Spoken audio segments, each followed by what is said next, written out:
ইডলি দোসা বানাতে এত ঝামেলা কেন? যখন সুজি দিয়েই মাত্র ১০ মিনিটে বানানো যায় এমন নরম, তুলতুলে আর সুস্বাদু উত্তাপাম বাইরে থেকে কিনতে হবে না। ঘরেই খুব সহজে তৈরি করতে পারবেন। এই রেসিপিতে কোনো জটিল উপকরণ লাগবে না আর ব্যাটারও অনেকক্ষণ ফার্মেন্ট করার দরকার নেই। প্রথমে একটি বাটির মধ্যে মেজারমেন্ট কাপে মেপে ১ কাপ পরিমাণ সুজি নিয়ে নিলাম আর সেম কাপে মেপে ১ কাপ পরিমাণ পানি দিয়ে দিলাম। এবার এখানে দিয়ে দিচ্ছি স্বাদ অনুসারে লবণ আর দিয়ে দিব চিনি ১ চা চামচ পরিমাণ।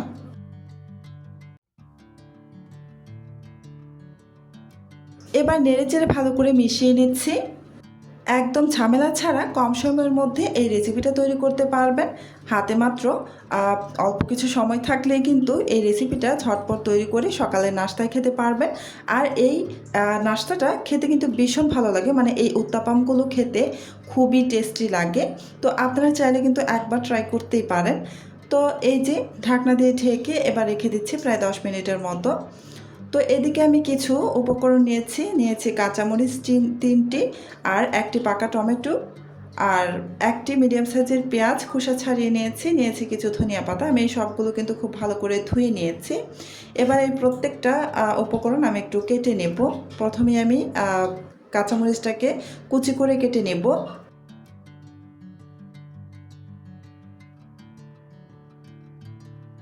কাঁচামরিচগুলো কুচি করে নিয়ে আমি একটা সাইডে রেখে দিয়ে তারপর এই যে পেঁয়াজটাকে কুচি করে নিচ্ছি। আপনারা আপনাদের নিজেদের ইচ্ছে অনুসারে কিন্তু পেঁয়াজটাকে কুচি করে নিতে পারেন। যে যেভাবে আ রাখতে চান সেভাবেই রাখতে পারেন, কোনো সমস্যা নেই।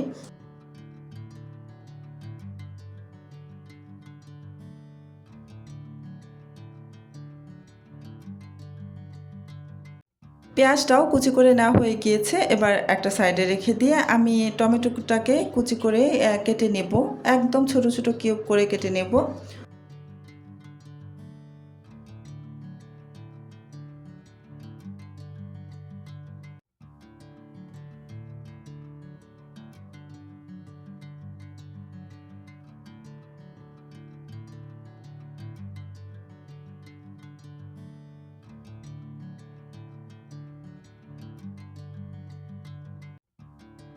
টমেটো কাটা হয়ে গিয়েছে, সাইড করে রেখে এবার আমি কেটে নেব ধনিয়া পাতাগুলোকে একদম কুচি করে।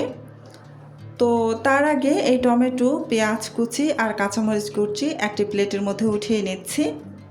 এবার এই ধনেপাতাগুলোকে ভালো করে কুচি করে নেব।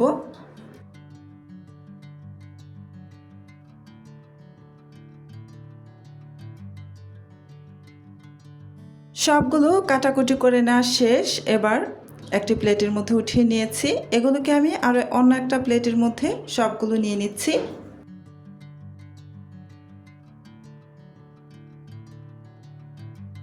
সামান্য একটু লবণ দিয়ে ভালো করে নাড়াচাড়া করে মিশিয়ে নিচ্ছি।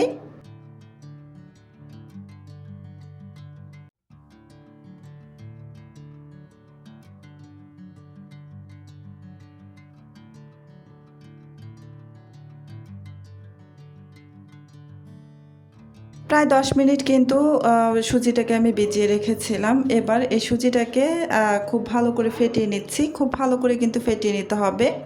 হয়তো এভাবে ভালো করে একটু সময় নিয়ে ফেটিয়ে নেবেন, নয়তো এই সুজিটাকে একটা ব্লেন্ডার জারে দিয়ে খুব ভালো করে ব্লেন্ড করে নেবেন। তাহলেও কিন্তু স্মুথ হবে। তো যদি ব্লেন্ড করতে না চান তাহলে কিন্তু এই যে হাতের সাহায্যে একটু এভাবে পাত্রটাকে কাত করে ধরে তারপর এই যে এভাবে করে ফেটিয়ে নেবেন, তাহলেও কিন্তু খুব সুন্দর স্মুথ হবে। তো এই পর্যন্ত যারা আমার ভিডিওটা দেখতেছেন প্লিজ আমার ভিডিওতে একটা লাইক দিয়ে দিবেন। আর আমার চ্যানেলটি যদি আগে থেকেই সাবস্ক্রাইব করে দেওয়া না থাকে প্লিজ আমার চ্যানেলটি সাবস্ক্রাইব করে পাশে থাকা বেল আইকনটি অন করে রাখবেন। এতে করে যখন আমি নতুন নতুন রেসিপির ভিডিও আপলোড করব তখন সাথে সাথে আপনার ওখানে নোটিফিকেশন পৌঁছে যাবে। তো এই যে ব্যাটারটা আমার রেডি।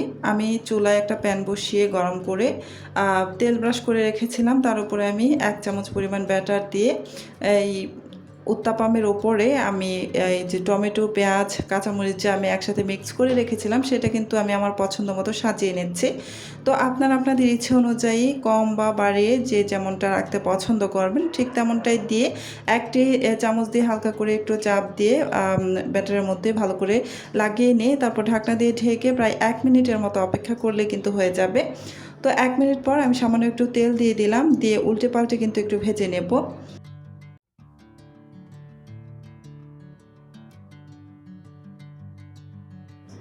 এটা বানানো যতটা সহজ, খেতেও কিন্তু অনেক অনেক টেস্টি। তো খুব ব্যস্ত সকালে এই উত্তাপামগুলো কিন্তু তৈরি করে খেতেই পারেন, খুবই সুস্বাদু লাগে। তো এই যে একটি উত্তাপাম কিন্তু আমার তৈরি করে নেওয়া হয়ে গিয়েছে। আমি আরও একটি বানিয়ে নেওয়ার জন্য আমি ব্যাটারটাকে নেড়ে চেড়ে আরও 1 চামচের মতো ব্যাটার দিয়ে হালকা একটু ঘুরিয়ে নিলাম। খুব বেশি ঘুরিয়ে নিতে যাবেন না, মানে খুব বেশি পাতলা করা লাগবে না। তো এই যে উপর থেকে আমি কিছুটা টমেটো, পেঁয়াজ, কাঁচামরিচের মিশ্রণটা দিয়ে দিচ্ছি। আমি আমার পছন্দ মতো এখানে দিয়ে দিচ্ছি। তো এবার আমি ঢেকে রেখে দিব প্রায় 1 মিনিটের মতো। ফিরে আসছি 1 মিনিট পর।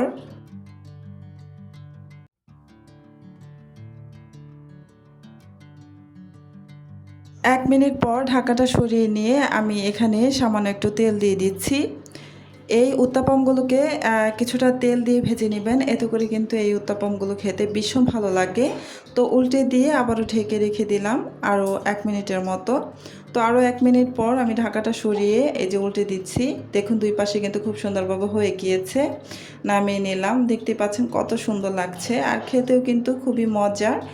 তো এভাবেই কিন্তু আমি সবগুলো বানিয়ে নেব। আশা করি আজকের এই সহজ সুজির উত্তাপাম রেসিপিটি আপনাদের ভালো লেগেছে। যদি রেসিপিটি উপকারী মনে হয় তাহলে ভিডিওটিতে একটি লাইক দিন। আপনার মতামত কমেন্টে জানাতে ভুলবেন না। আর এমন সহজ, ঝটপট ও সুস্বাদু নাস্তার রেসিপি নিয়মিত পেতে আমার চ্যানেলটি সাবস্ক্রাইব করে পাশে থাকা বেল আইকনটি অন করে রাখুন। তো আজকের মতো এখানেই শেষ করছি। আল্লাহ হাফেজ।